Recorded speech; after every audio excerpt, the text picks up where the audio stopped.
Okay, today we're gonna walk through the single and double areole graft. First, let's go over the supplies. I like to have a really sharp knife. These Nikiri knives, which are a vegetable cleaver, work really well because it's got a broad blade and gives you a nice flat cut. For my dissecting of the scion material, I like to use a little paring knife because it gets in there and gives me really fine, accurate cuts.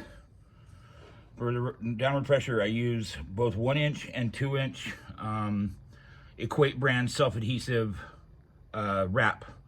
I found that you can get really even pressure that way, and the way you attach it down is very secure and evens the pressure out completely. We have tape to wrap around when we're done. You'll see the whole process right now.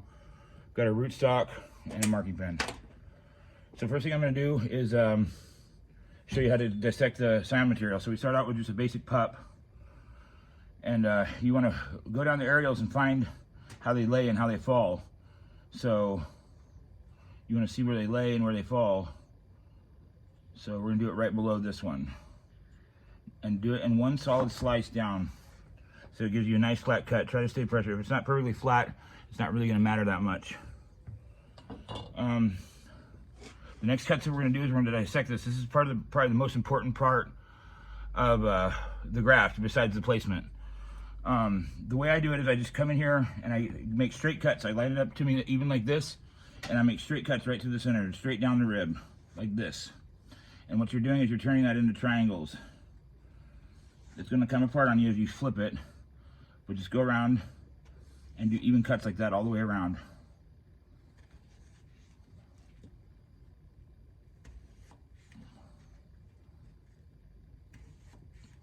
Now, depending on how many ribs you have is how many pieces you'll end up. What I usually do is I find the singles, and I find the doubles, and I separate them into piles. So I know what I'm working with. And the only reason I end up with doubles is just because of where they fall on the scion material.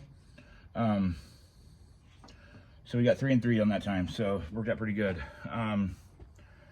That's all I do right there for prepping those. If you notice, it's got a little piece of tissue that I'm leaving on the end here. When I go, that's going to get cut off. And that's going to be where I'm going to prep it to make my final cut for my graft. That way it just preserves a nice little even piece and gives me a nice time frame to be able to work the rootstock in real quick. So that's where we'll stop with that one. And then we'll move on to the rootstock. So the rootstock, I like to take this 1-inch wrap right here, or the 2-inch wrap, I'm sorry. And what I do is I look down a piece and I find where it just starts to curve and you get a little bit down below that. So that's where I want to put my wrap at. So my first piece that I put on is right here around the rootstock.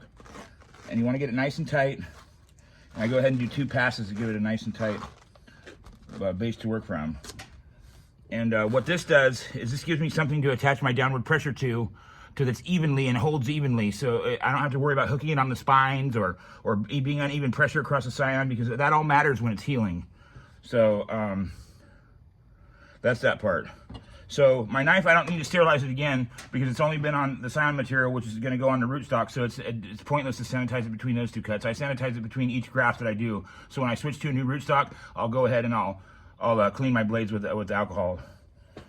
So I go right here and just cut right above your mark that you made, 1 even cut. I leave the tip on it like this, and I put it in my little holder, and I leave the tip on it. That way I don't have to worry about cutting a second cut and making it all that shenanigans and that stuff like that. So when you get over here to these, sometimes you'll have little wings on it like this. And what I do with those is I just simply take my paring knife and start at the top, because you want to cut those wings off, and just cut a nice little cut down there so it gives you a nice clean even cut on the side of it. Okay, so then my final cut I'm going to make on these is going to be right down, a downward cut right here, like this. But the thing you want to watch out for is you want to leave yourself a little room, so you don't want to cut all the way up to where the skin's at, because when that dries, it'll put pressure on your graft to push it off. So what I do is I go down a little bit further and just leave about like a 1/16 of an inch of space, so when it recedes, the skin isn't touching the rootstock. Okay, now when you place this, it's hard to see in the video, but right here, where your areole's at, there'll be a little dot in the center of the tissue right here. That's your vascular bundle that's coming from the areole going to the main column. That right there is very important, that you place it correctly. Now, when I pull this off, I do these grafts a lot faster than this. I'm doing it slow for this presentation. But when you pull it off, you got your vascular ring right there. You find that areole and you line it up directly over the top to one side. You don't put it in the middle. You don't put it on the top. You line that areole up right on the side. So that areole, that vascular bundle that's going down touches the vascular bundle in the column. Okay? And there's your graft on that. If you look at the sides, you see how there's a little bit of tissue on both sides. It's not directly skin to skin. And now it's time to put my downward pressure. This is how I do this. I use the 1 inch for this on these small pieces. And like this piece, across it, I'll use 2 pieces. And the reason I do that is so the pressure's even across the graft. So I'll put 1 on this side. And you go down, you don't have to hook it on those spines. You just give it a nice little rub like that and touch it down. My next piece, I'll put on the other side. And I do that so the pressure's more even across the graft.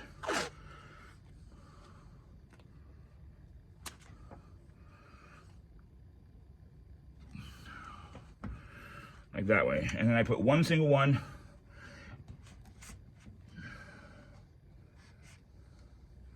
across the middle, going the opposite direction. And that gives me my end pressure. Now the thing I like about this wrap is it's very forgiving. You can loosen it back up and reattach it to get your pressures all even if they're not. I kind of got a feel for it on how I get it. So that's what the end graft looks like. And then to hold these down to keep them from coming up, I just use this painter's tape. I like the frog tape because it's real sticky. But I just go around it like this.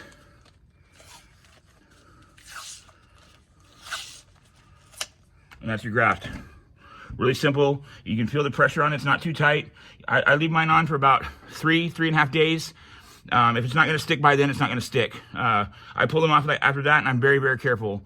Now, I do remove the spines before I start my grafting process, just because when I apply my downward pressure, it makes it a lot easier to get it even, you know, and I don't have to, when I pull it off, I don't have to worry about getting hanging up and pulling my graft off, because at 3 days, it's still really, really weak. But you want to get that downward pressure off as soon as possible on these areole grafts, because if you leave it on too long, it'll compress it and it'll actually deflate. And it'll crush it, and then you have a higher chance of failure. So you want to pull it off when it's still nice and plump. If it does deflate a little bit, it's not a big deal, because it'll come back and it'll plump back up. You just don't want it to deflate fully, you know, and that's what you're trying to avoid with crushing it with that hard downward pressure. All right, thanks.